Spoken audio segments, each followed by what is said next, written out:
तो चलिए आज हो गया है 17 सितंबर गुरुवार। जानेंगे छत्तीसगढ़ के तमाम बड़ी खबरों के बारे में, साथ ही छत्तीसगढ़ के सभी जिलों के बताएंगे ताज़ा अपडेट है, प्रादेशिक समाचार, आज का ब्रेकिंग न्यूज, स्कूल शिक्षा, प्रशासनिक खबरें, स्वास्थ्य गतिविधियां और खेती किसानी का ताज़ा हालचाल भी आज के वीडियो पर हम आपको बताएंगे। तो पूरी जानकारी के लिए पूरी वीडियो देखते रहिए और नए हो तो चैनल को सब्सक्राइब करके बेल आइकन को भी जरूर से दबा दीजिए और वीडियो को पसंद आने पर लाइक और शेयर भी जरूर से कर दीजिएगा। Chhattisgarh related most important update हम इस चैनल के माध्यम से आप लोगों तक पहुंचाते रहते हैं।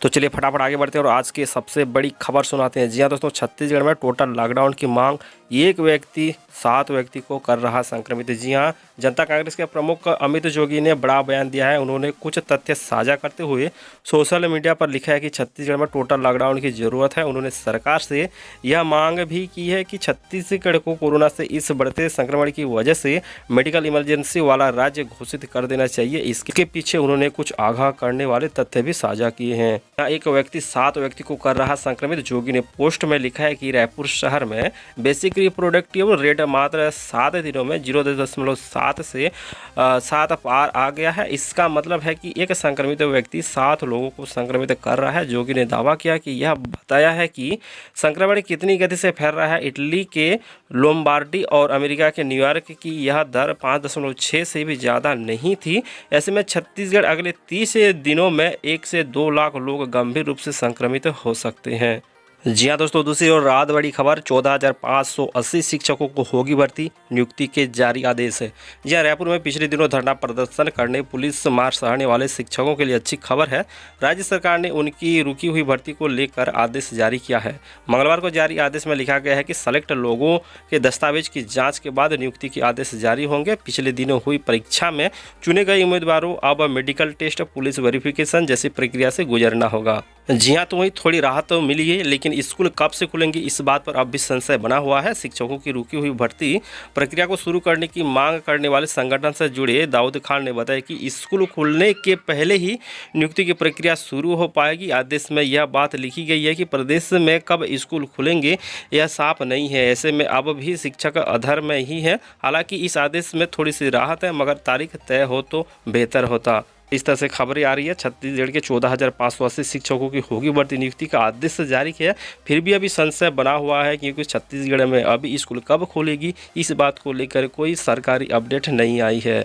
वैसे खबरों की माने तो स्कूल खोलने के बाद ही नियुक्ति की प्रक्रिया शुरू हो सकेगी। तो वहीं दूसरी ओर आ रही है खबर, जी हाँ, सीजी कांस्टेबल रिक्वायरमेंट, जल्द होगा आरक्षक भर्ती। जी हाँ, परीक्षा का टाइम टेबल भी जारी किया जाएगा। पिछले 3 साल से चल रही पुलिस आरक्षक भर्ती की प्रक्रिया जल्द ही पूरी होने की उम्मीद जग गई है। पुलिस मुख्यालय में आरक्षक भर्ती परीक्षा के टाइम टेबल जारी करने की तैयारी चल रही है। अधिकारी समय सारणी के लिए विचार विमर्श में जुटे हैं।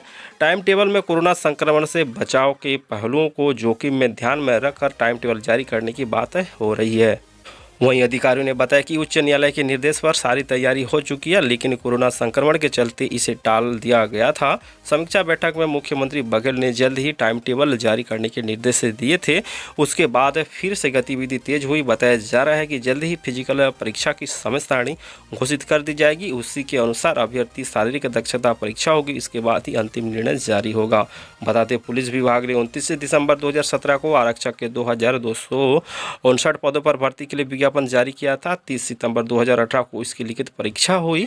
अभ्यर्थियों की शारीरिक दक्षता परीक्षा 26 अप्रैल से 12 जून 2018 के बीच पूरी कर ली गई। इस बीच चुनाव हुए और राज्य की कांग्रेस सरकार बनी। 37 सितंबर 2019 को पुलिस महानिदेशक ने भर्ती प्रक्रिया को निरस्त कर दिया। तो चलिए, इस तरह से खबरें आ रही है। छत्तीसगढ़ में कांस्टेबल की जल्द होगी आरक्षक भर्ती परीक्षा और टाइम टेबल भी जारी किया जाएगा। तो चलिए तो आगे बढ़ते हैं। वहीं दूसरी ओर युवाओं के लिए अच्छी खबर आती हुई, जी हाँ, CGPSC 2020 की तैयारी शुरू। कोरोना काल में रोजगार के संकट से जूझ रहे प्रदेश के युवाओं के लिए यह अच्छी खबर है। छत्तीसगढ़ लोक सेवा आयोग 2020 बैच के लिए राज्य सेवा के पदों की भर्ती की तैयारी शुरू कर दी है। आयोग ने सभी विभाग के उनके कहा रिक्त पद की जानकारी मांगी है। पहली लिखी एक पत्र के बाद अब तक सरकार ने विभागवार खाली पड़े पदों की जानकारी नहीं मिली है, जबकि 31 अगस्त तक आयोग की जानकारी दी जानी थी।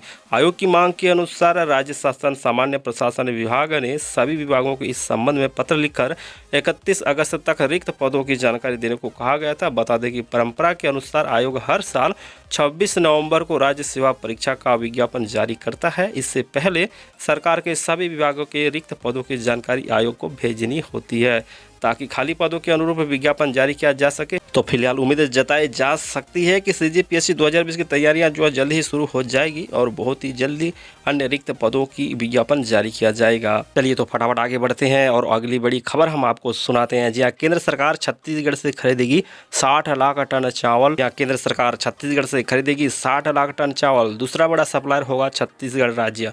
यह केंद्रीय पूल में चावल खरीदी को लेकर केंद्र और राज्य के बीच सालों से चल रहा विवाद इस बार देखने को नहीं मिलेगा, क्योंकि छत्तीसगढ़ केंद्रीय पूल में चावल का दूसरा बड़ा आपूर्तिकर्ता होने जा रहा है। केंद्र ने आगामी खरीफ सीजन के लिए 495.37 लाख टन चावल खरीदी का लक्ष्य रखा है, जिसमें छत्तीसगढ़ की हिस्सेदारी 60 लाख टन होगी। केंद्र सरकार का खरीदी लक्ष्य पिछले साल 19.07% अधिक है। खरीफ विपणन सीजन 2019-20 में धान की वास्तविक खरीदी 420 लाख टन थी, जो कि एक रिकॉर्ड खरीदी थी। खरीफ विपणन सीजन 2020-21 के दौरान तमिलनाडु और महाराष्ट्र के लिए खरीदी अनुमान 100% से अधिक हो गया और मध्य प्रदेश, तेलंगाना, बिहार और झारखंड में खरीफ विपणन सीजन 2019-20 की तुलना में 50% अधिक है। केंद्र द्वारा इतनी बड़ी खरीदी छत्तीसगढ़ सरकार के लिए राहत लाएगी। राज्य सरकार राजकोषीय तनाव का सामना कर रही है, क्योंकि यह किसान बोनस के साथ 25 रुपये प्रति क्विंटल का भुगतान कर रही है। इधर छत्तीसगढ़ में इस सीजन में 95 लाख टन से अधिक धान की खरीदी का लक्ष्य किया है। इसके लिए किसानों को पंजीयन भी शुरू हो चुका है, जिनसे 1 दिसंबर से खरीदी की जाएगी। इस साल भी इसी कीमत पर खरीदने की घोषणा की जा चुकी है। तो चलिए, इस तरह से खबर आ रही है। केंद्र सरकार अब छत्तीसगढ़ से खरीदेगी 60 लाख टन चावल और इसी तरह से छत्तीसगढ़ बन जाएगा दूसरा बड़ा सप्लायर। ये तो आगे बढ़ते हैं। सीएम भूपेश बघेल का बड़ा फैसला। जी हाँ, इंटरव्यू सिलेक्शन समिति में SC ST OBC महिला सदस्य होगा अनिवार्य। जी हाँ, प्रदेश के सभी विभागों में होने वाले इंटरव्यू एवं सिलेक्शन समितियों में अब SC ST OBC और महिला वर्ग का प्रतिनिधित्व अनिवार्य कर दिया गया है। सामान्य प्रशासन विभाग ने इस संबंध में आदेश भी जारी कर दिया है। यह आदेश सीएम भूपेश बघेल के निर्देश पर जारी किया गया है।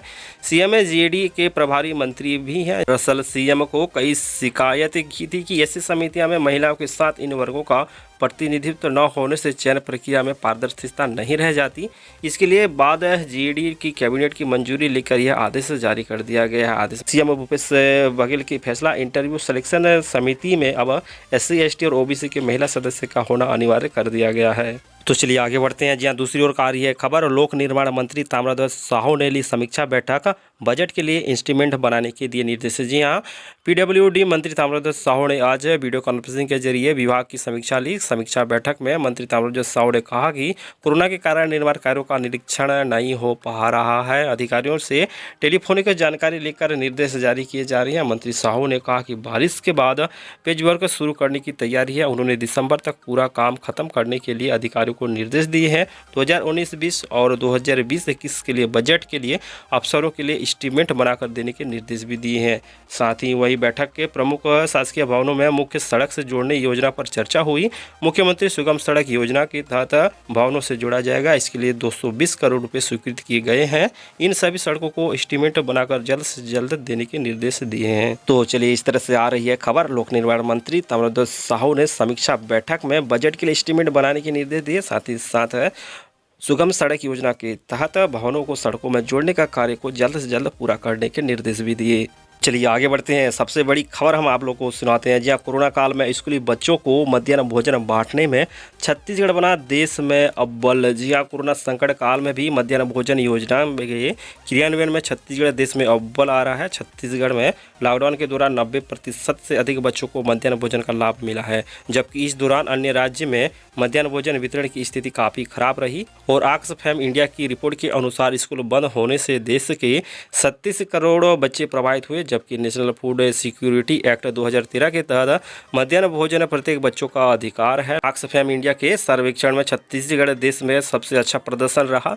छत्तीसगढ़ में 90% से अधिक बच्चों को मध्याह्न भोजन का लाभ मिला है, जबकि उत्तर प्रदेश में 92% बच्चों को मध्याह्न भोजन से वंचित रहे। तो चलिए छत्तीसगढ़ लेटेस्ट कोरोना अपडेट हम आप लोग को बता के चलते हैं। जी हाँ, छत्तीसगढ़ कोरोना अपडेट 70,000 पार संक्रमितों की संख्या छत्तीसगढ़ में कोरोना बेकाबू होता जा रहा है। प्रदेश में सर्वाधिक जो कि 3,450 नए मरीज एक ही दिन में मिले हैं। वहीं रायपुर में पहली बार सबसे ज़्यादा 1,015 केस मिले। केंद्रीय मंत्री रेणुका सिंह नई दिल्ली में कोरोना संक्रमित हो गई हैं। उन्होंने सोशल मीडिया में यह जानकारी खुद दी है। जंगल सफारी के डीएफओ एम मर्सी बेला की रिपोर्ट पॉजिटिव आई है। इधर शंकर नगर के पूर्व पार्षद व वर्तमान जिला भाजपा उपाध्यक्ष मनोज प्रजापति की कोरोना से मौत हो गई। कोरोना संक्रमित पाए जाने के बाद इनका इलाज शहर के प्राइवेट अस्पताल में चल रहा था। कोरोना से पिछले 24 घंटे में प्रदेश के 15 मरीज की मृत्यु हुई है, जिसमें 10 रायपुर की हैं। इसे मिलाकर अब तक 589 लोगों की जान गई है, जिसमें 278 रायपुर की हैं। अब प्रदेश के मरीजों की संख्या 70,779 और एक्टिव केस 35,951 हो गई हैं। रायपुर में मरीजों की संख्या 23,621 है। वहीं पिछले 24 घंटे में 773 मरीजों को डिस्चार्ज भी किया गया है। अब तक 34,238 मरीज ठीक होकर घर वापस जा चुके हैं। प्रदेश में औसतन 20,000 सैंपल की जांच होने लगी है। सजग रहे, सतर्क रहिए, सोशल डिस्टेंसिंग का पालन कीजिए, मास्क का उपयोग कीजिए। तो चलिए दोस्तों, इस तरह से आप देख रहे थे ईट्स छत्तीसगढ़ यूट्यूब चैनल के माध्यम से 17 सितंबर छत्तीसगढ़ की प्रमुख बड़ी खबरें। उम्मीद करते हैं वीडियो अच्छा लगा तो वीडियो को एक लाइक जरूर से करना, ज़्यादा से ज़्यादा मित्रों को शेयर करना, और आपने अभी तक हमारे इस चैनल को सब्सक्राइब नहीं किया तो सब्सक्राइब करके बेल आइकन को भी जरूर से दबा के रखना। तो मिलते हैं अगली वीडियो में, तब तक के लिए नमस्कार।